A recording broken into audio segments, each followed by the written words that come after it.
7월 12일 금요일 하나님 말씀 열왕기하 10장 1절부터 11절까지입니다. 함께 교독하겠습니다. 아합의 아들 70명이 사마리아에 있는지라 예후가 편지들을 써서 사마리아에 보내서 이스라엘 귀족들 곧 장로들과 아합의 여러 아들들을 교육하는 자들에게 전하니 일러스되 너희 주의 아들들이 너희와 함께 있고 또 병거와 말과 견고한 성과 무기가 너희에게 있으니 이 편지가 너희에게 이르거든 너희 주의 아들들 중에서 가장 어질고 정직한 자를 택하여 그의 아버지 왕자에 두고 너희 주의 집을 위하여 싸우라 하였더라. 그들이 심히 두려워하여 이르되 두 왕이 그를 당하지 못하였거든 우리가 어찌 당하리요 하고 그 왕궁을 책임지는 자와 그 성읍을 책임지는 자와 장로들과 왕자를 교육하는 자들이 예후에게 말을 전하여 이르되 우리는 당신의 종이라 당신이 말하는 모든 것을 우리가 행하고 어떤 사람이든지 왕으로 세우지 아니하리니 당신 보기에 좋은 대로 행하라 한지라. 예후가 다시 그들에게 편지를 붙이니 일러스되 만일 너희가 내 편이 되어 내 말을 너희가 들으려거든 너희 주의 아들 된 사람들의 머리를 가지고 내일 이맘때에 이스라엘에 이르러 내게 나오라 하였더라. 왕자 70명이 그 성읍의 귀족들 곧 그들을 양육하는 자들과 함께 있는 중에 편지가 그들에게 이름에 그들이 왕자 70명을 붙잡아 죽이고 그들의 머리를 광주리에 담아 이스라엘 예후에게 보내니라. 사자가 와서 예후에게 전하여 이르되 그 무리가 왕자들의 머리를 가지고 왔나이다. 이르되 두 무더기로 쌓아 내일 아침까지 문 어귀에 두라 하고 이튿날 아침에 그가 나가서서 뭇 백성에게 이르되 너희는 의롭도다. 나는 내 주를 배반하여 죽였거니와 이 여러 사람을 죽인 자는 누구냐?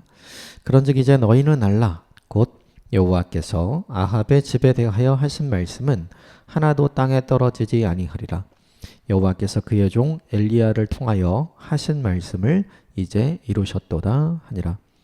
예후가 아합의 집에 속한 이스라엘에 남아있는 자를 다 죽이고 또 그의 귀족들과 신뢰받는 자들과 제사장들을 죽이되 그에게 속한 자를 하나도 생존자를 남기지 아니하였더라. 아멘. 이것은 하나님의 말씀입니다. 오늘 본문도 크게 두 가지의 내용이 나와 있는데요. 예후가 여호람 그리고 아하시아, 이세벨 모두를 멸절시키죠. 오늘 본문의 내용은 그 아합의 남은 자녀들에 대한 이야기를 좀 담고 있고 그리고 이 모든 일을 한 예후가 이 모든 일은 하나님께서 말씀하신 대로 다 이루어진 것이다. 이것을 이야기하는 두 가지의 내용으로 나오는데요. 몇 부분만 좀 말씀을 살펴보고 우리에게 적용해야 될 것들을 좀 함께 나눠보도록 하겠습니다. 먼저 1절부터 3절까지 다시 읽읍시다. 시작. 아합의 아들 70명이 사마리아에 있는지라 예후가 편지를 써서 사마리아에 보내어 이스라엘 귀족들 곧 장로들과 아합의 여러 아들을 교육하는 자들에게 전하니 일러스되 너희 주의 아들들이 너희와 함께 있고 너 병거와 말과 견고한 성과 무기가 너희에게 있으니 이 편지가 너희에게 이르거든 너희 주의 아들들 중에서 가장 어질고 정직한 자를 택하여 그의 아버지 왕자에 두고 너희 주의 집을 위하여 싸우라 하였더라. 오늘 본문에서 보면 아직 아합 가문의 왕자 70명이 남아있다는 것은 예후의 입장에서 보면 이 사람들은 잠재적인 위협의 대상이 되죠. 그런데 이제 예후는 자기에게 잠재적인 위협의 대상이기 때문에 이들을 멸절시킨 것이 아니라 하나님께서 엘리야를 통해 그리고 엘리사를 통해서 예후에게 이야기해 주신 하나님의 말씀 이제 본문에 나오지만 하나님이 자기에게 주신 소명을 완성하기 위해서 이 일을 하는 거죠. 그러니까 하나님 입장에서 이 본문에 등장하는 남은 70명의 사람들 이 왕자들은 어떻게 되냐면 여전히 징계의 대상이고 심판의 대상이 되는 거죠. 그래서 이 일을 하는 거예요. 예후가 편지를 보내죠. 그 70명 중에 한 명을 왕으로 세워라. 그리고 나머지와 함께 이제 예후와 자신과 서로 겨루어서 싸우게 하라. 지금 이 이야기를 하고 있는 거예요. 그러니까 이 제안에 대해서 사람들이 굉장히 두려워하고 그 제안을 거절합니다. 그리고 오히려 예후 당신이 이야기하는 대로 우리가 당신의 말을 따르겠다. 이렇게 이야기하는 장면이 4절과 5절에 나오죠. 4절, 5절 같이 읽겠습니다. 시작. 그들이 심히 두려워하여 이르되 두 왕이 그를 당하지 못하였거든 우리가 어찌 당하리요 하고 그 왕궁을 책임지는 자와 그 성읍을 책임지는 자와 장로들과 왕자를 교육하는 자들이 예후에게 말을 전하여 이르되 우리는 당신의 종이라 당신이 말하는 모든 것을 우리가 행하고 어떤 사람이든지 왕으로 세우지 아니하리니 당신이 보기에 좋은 대로 행하라 한지라. 오늘 본문에 등장하는 당시의 이제 귀족들이었고 장로들이었고 그리고 왕의 자녀들을 교육하는 사람들이었기 때문에 이제 실질적인 권력을 가진 사람들이죠. 이 사람들이 가진 권력은 사실은 아합의 시대 이후로 그리고 그의 아들이었던 여호람 때문에 얻은 권력들이었죠. 그런데 그 권력의 실세가 사라졌잖아요. 아합도 죽게 됐고 그리고 오늘 본문에 있었던 여호람도 이미 죽게 된 거죠. 특히나 여호람의 죽음을 보면서 남왕국 아하시아가 힘을 합쳤음에도 불구하고 예후에게 상대가 안 됐던 것을 이들이 보게 되었죠. 그러니까 이들이 곰곰이 생각을 하는 거죠. 우리가 계속해서 아합 왕조의 편을 들고 아합 왕조를 지키기 위해서 왕자들을 세울 필요가 없다는 빠른 판단을 내린 거예요. 그래서 그 판단을 접고 본인들이 누구 뒤에 줄을 서야 하는지 누구 편을 들어야 하는지 깨닫게 된 거죠. 그래서 우리는 이제부터는 아합의 가문도 그리고 여호람의 편도 들지 않겠습니다. 아합의 남은 자녀들의 편을 들지 않겠습니다. 우리는 예후 당신의 말을 듣겠습니다. 이렇게 해서 결정을 지어버리죠. 그리고 나서 이것을 예후에게 알려줘요. 그러니까 예후가 두 번째 편지를 쓰고 어떻게 해야 되는지를 구체적으로 알려줍니다. 6절부터 7절까지 같이 읽읍시다. 시작. 예후가 다시 그들에게 편지를 붙이니 일러주되 만일 너희가 내 편이 되어 내 말을 너희가 들으려거든 너희 주의 아들 된 사람의 머리를 가지고 내일 이맘때에 이스라엘에 이르러 내게 나아오라 하였더라. 왕자 70명이 그 성읍의 귀족들 곧 그들을 양육하는 자들과 함께 있는 중에 편지가 그들에게 이르매 그들이 왕자 70명을 붙잡아 죽이고 그들의 머리를 광주리에 담아 이스라엘 예후에게 보내니라. 만약에 너희가 그런 판단과 결정을 내렸다면 내게 증거를 보이라. 그래서 아합 가문에 속한 모든 70명의 왕자들을 멸절시키고 숙청시키고 그 증거를 나에게로 보내라. 이렇게 편지를 보내죠. 그것을 이 사람들이 받자마자 즉시로 시행을 하고 그 결과를 예후에게 보내는 거죠. 이 1절부터 7절까지의 말씀을 통해서 우리가 두 가지 정도를 좀 생각해 볼 수 있는 것 같아요. 첫 번째는 뭐냐 하면 하나님이 빠진 채로 맺은 관계가 얼마나 허무하게 무너지는가. 오늘 본문에 등장하는 이 이스라엘의 귀족들 그리고 장로들 그리고 아합의 아들들의 교육을 맡아서 그들을 어렸을 때부터 키웠던 이 권력의 핵심 중앙에 있었던 사람들은 이들의 할아버지 때인 아합 때부터 그리고 아버지 때인 여호람의 때에도 비슷한 권력을 누리던 사람인 거죠. 즉 돈으로 맺어진 관계고 힘으로 맺어진 관계고 권력으로 맺어진 관계예요. 그런데 지금 아합도 죽고 그리고 여호람도 죽고 그리고 이제는 낙동강 오리알처럼 오늘 본문에 아합의 70명의 자녀들만 남았잖아요. 그러니까 더 이상 여기에 기대서는 내가 현재의 내 위치, 내 자리, 내 힘, 내 권력 이런 걸 더 이상 유지할 수 없다는 판단을 하게 된 거죠. 그러니까 이 사람들이 어떻게 하냐면 한순간에 아합 집안의 사람들이 지금 예후의 편에 서게 된 거죠. 생각을 해보면 이 본문을 보면 뭐 사람이니까 그럴 수 있지 힘의 논리에 의해서 그럴 수 있지 생각을 할 수도 있지만 가장 중요한 건 이들의 관계 사이에 뭐가 없냐면 하나님이 없어서 그래요. 하나님이 빠진 인간의 관계는 하나님이 빠진 대신 다른 이유가 있잖아요.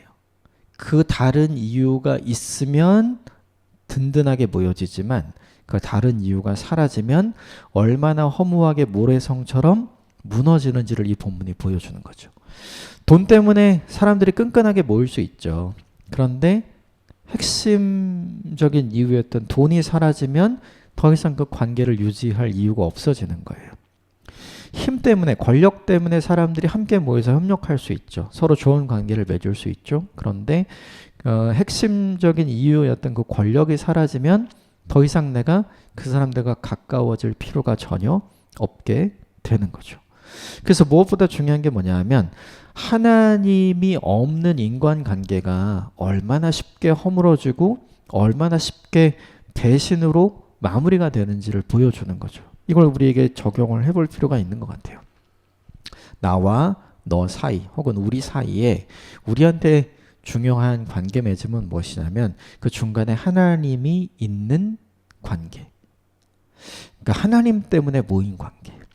이것이 우리에게 얼마나 중요한지를 이게 우리한테 보여주는 거죠. 이거 없으면 금방 아무리 견고한 것처럼 보여도 그게 사라지면 금방 다 무너지잖아요. 탕자의 비유에서 그 둘째 아들이 집을 떠나서 가진 돈을 가지고 흥청망청 살아갈 때 친구들이 많이 모이잖아요. 그런데 가진 것을 다 잃어버리자 사람들이 다 떠나고 그리고 홀로 외톨이가 되고 그리고 스스로 노예가 되는데 아무도 그를 도와주지 않잖아요. 그러니까 이런 장면이 뭐냐면 하나님이 없는 인간관계가 얼마나 우리에게 허무한지를 보여주는 거예요. 그래서 우리에게 적용할 것이 무엇이냐면 내가 지금도 그렇고 앞으로도 맺어야 할 중요한 인간관계를 어떻게 맺어가야 하는가. 그건 가운데 하나님이 있는 그와 나 사이에 하나님이 있는 이 관계를 만드는 것이 우리에게 너무 중요하다는 거죠. 또 하나는 뭐냐면 이 본문에 시대가 지금 굉장히 암울했잖아요. 아합의 시대도 굉장히 암울했고 그리고 여호람의 시대도 굉장히 암울했죠. 근데 하나님께서 누굴 준비하세요? 예후라는 사람을 준비하시죠. 이 예후라는 사람이 어느 날 갑자기 나온 게 아니에요. 계속해서 준비를 해 오시다가 엘리야에 의해서 예후에게 기름을 부어라. 그리고 엘리야가 그 일을 못하니까 이 엘리야의 뒤를 이었던 엘리사를 통해서 이 예후라는 사람에게 그 일이 이루어지게 되고 또 하나님의 때가 드디어 도래해서 아합이 죽고 그리고 여호람이 죽고 드디어 하나님의 말씀대로 이루어지는 사건이 오늘 본문에 이루어지는 거잖아요. 이 본문이 보여주는 게 뭐냐면 시대가 아무리 어려워도 하나님은 하나님의 사람을 준비하신다. 그러므로 무엇보다 중요한 게 하나가 있죠. 우린 다 이렇게 생각해요. 난세가 영웅을 만든다. 그렇죠? 그런데 난세가 영웅을 만드는 게 아니라 난세에 하나님이 준비하신 영웅이 등장하는 거죠. 하나님이 준비하신 영웅이 어떤 사람인지가 드러나게 되는 거죠. 그러므로 무엇보다 중요한 게 하나 있어요.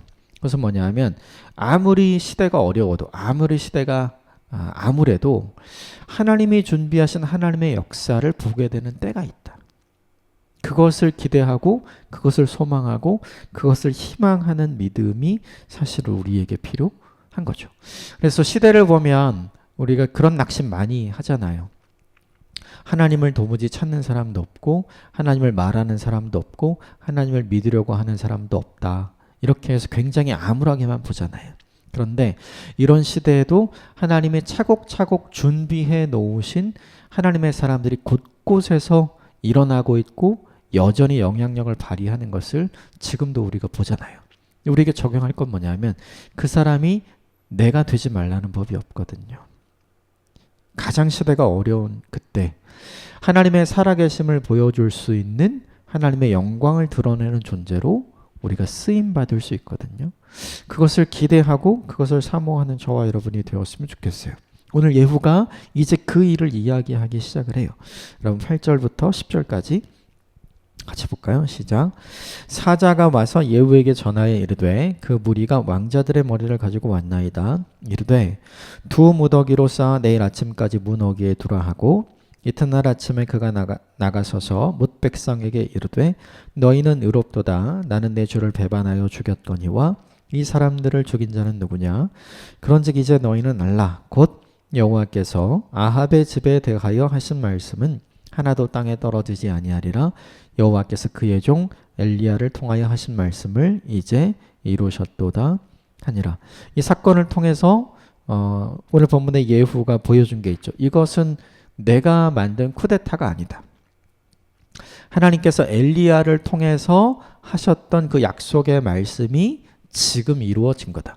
하나님께서 엘리야를 통해서 약속하신 말씀이 그대로 이루어진 거죠. 지금 이 본문의 시점에서는 아합 왕이 죽은 지 14년이 지났어요.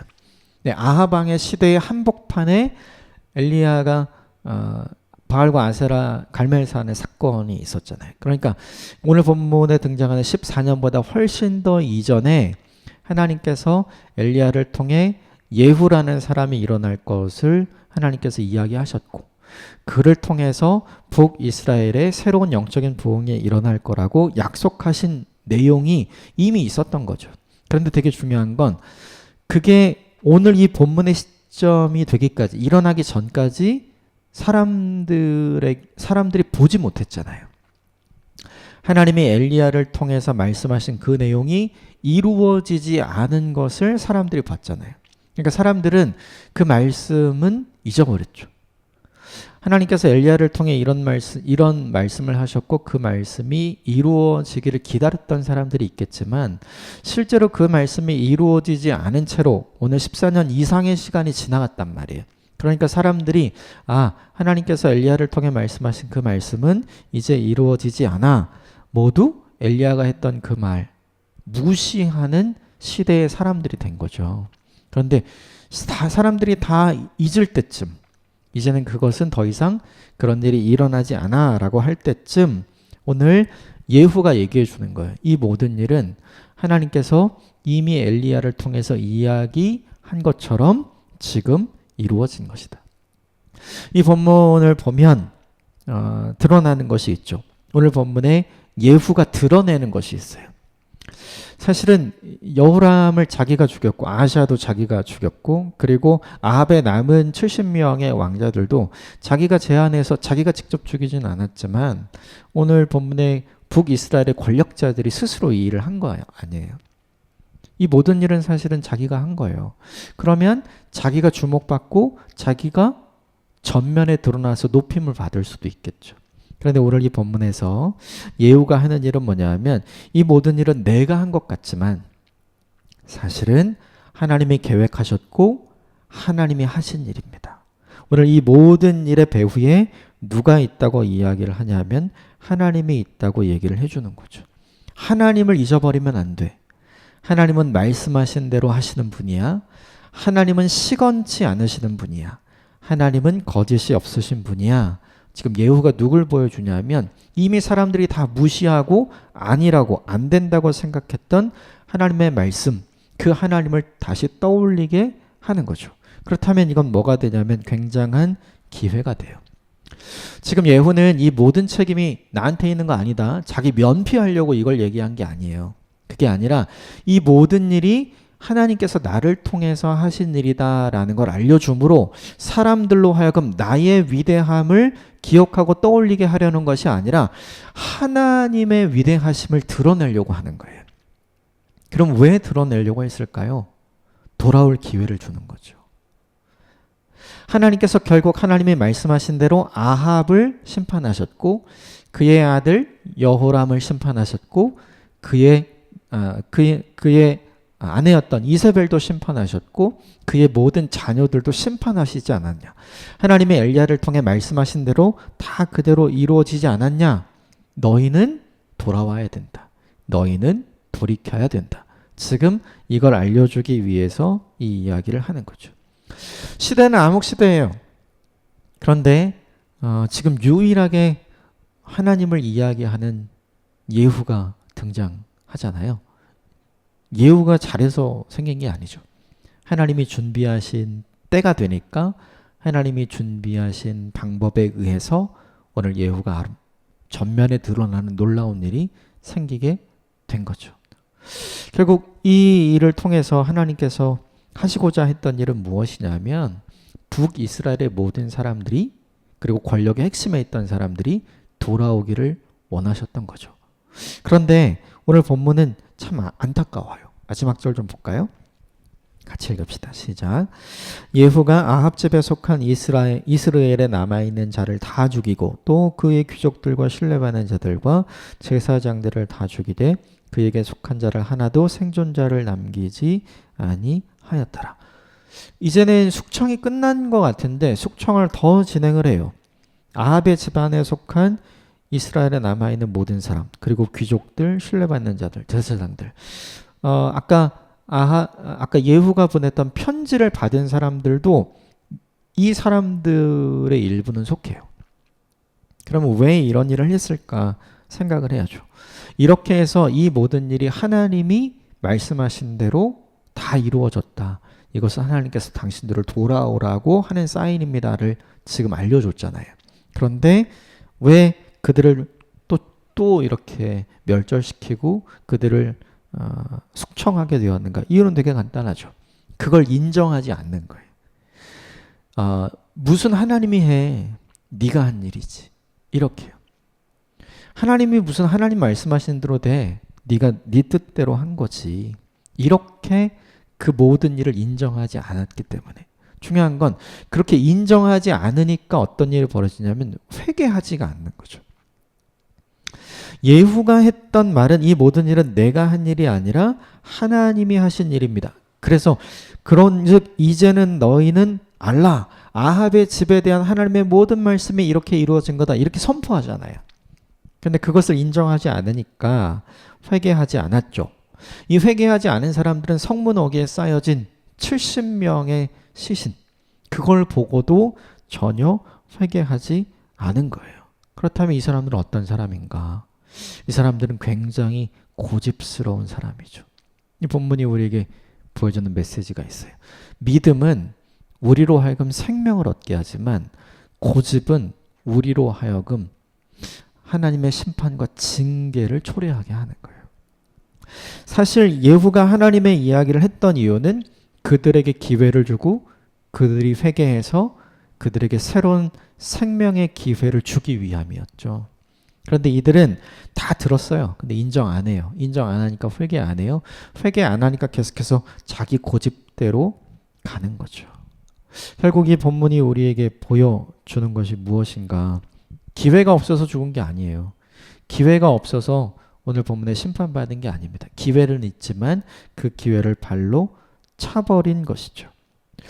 이 본문을 보면서 하나님이 어떤 분인가? 끝까지 기회를 주시는 분. 그러나 인간은 어떤 존재인가? 끝까지 거부하는 인간. 저와 여러분이 이 본문의 11절에 등장하는 이 사람들의 모습을 닮지 않게 되기를 주님의 이름으로 축복합니다.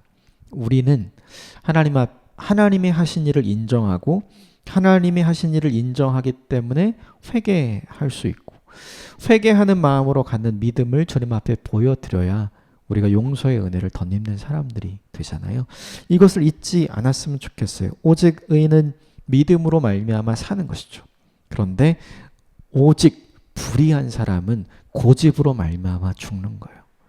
이것을 잊지 않고 우리의 믿음이 어떻게 고집스럽게 변질되면 안 될 것인가? 어떻게 내 믿음을 하나님이 기뻐하시는 믿음으로 고집이 되지 않는 믿음으로 잘 지켜나갈 것인가 고민하고 결단하는 저와 여러분이 되시기를 주님의 이름으로 축복합니다. 우리 몇 가지를 함께 나눴어요. 하나님이 빠진 인간관계 정리하십시오.